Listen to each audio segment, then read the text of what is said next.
दोस्तों और निवेशक और हमारे चाहने वाले जो हमें सब्सक्राइब कर रहे हैं और हमारे वीडियो को उन लोगों तक पहुंचाने का कष्ट कर रहे हैं या मेहनत कर रहे हैं, उनको सभी को नमस्कार। और मैं चाहूंगा ये वीडियो आप अधिक से अधिक लोगों को शेयर करें, जागृत करें उन्हें, ताकि आने वाली पीढ़ियां कोई गरीब नहीं रहे। लाखों लगाओ, करोड़ों कमाओ। आज मैं कई दिनों से रियल एस्टेट के शेयरों को की बखान कर रहा हूं और उसमें कई सारे शेयरे बताए, दुगुने हो गए, फिर गिरने लगे, फिर बढ़ने लगे।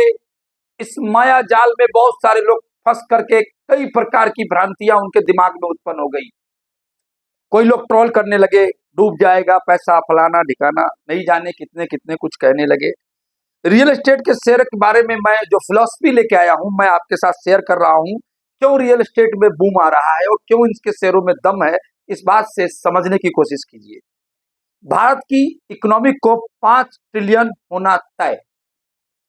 इंफ्रास्ट्रक्चर में सबसे बड़ा खर्च होना तय। रियल एस्टेट की कंपनियों में हो गई सफाई, उनके फंडामेंटल की सफाई हो गई, उनके प्रमोटरों पर गिर गई गाज और उनकी हो गई कंपनी की सफाई। कंपनियों पर घटा टैक्स स्लैब।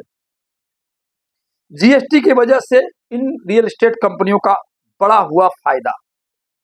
सम्मिलित परिवार के टूटने से, जिसके वजह से घरों की डिमांड बढ़ी। ऑनलाइन बिजनेस के डेवलप होने से ऑफिसर्स की डिमांड बढ़ी और लोगों को शौक नए नए मकान खरीदने के बढ़े।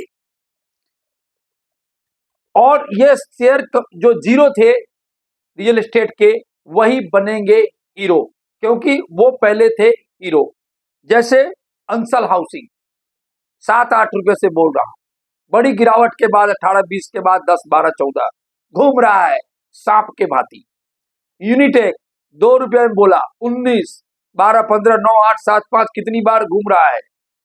पार्श्वनाथ 10 पे बोला, 14, 15, 16, 11 पे बोला, 9 पे बोला, 3 पर भी मैंने किसी किसी को बोला है, वो भी सांप के माती घूम रहा है। पूर्वंकारा 60, 70, 80, 90, 100 पर बोला, 200 के पार, 250, 300 चला गया।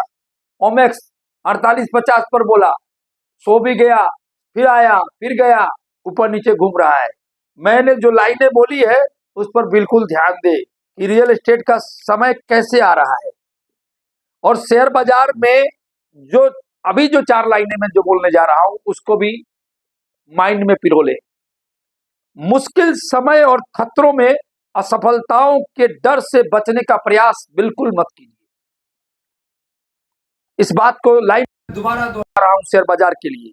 जब शेयर बाजार में मुश्किल समय आए, आपकी पूंजी पर खतरा लगे और आपको लगे कि इस बाजार में मैं असफलताओं मुझे मिलनी है, तो इसे बचने का बिल्कुल प्रयास मत कीजिए, क्योंकि बचने का प्रयास ही आपके नुकसान का प्रयास है।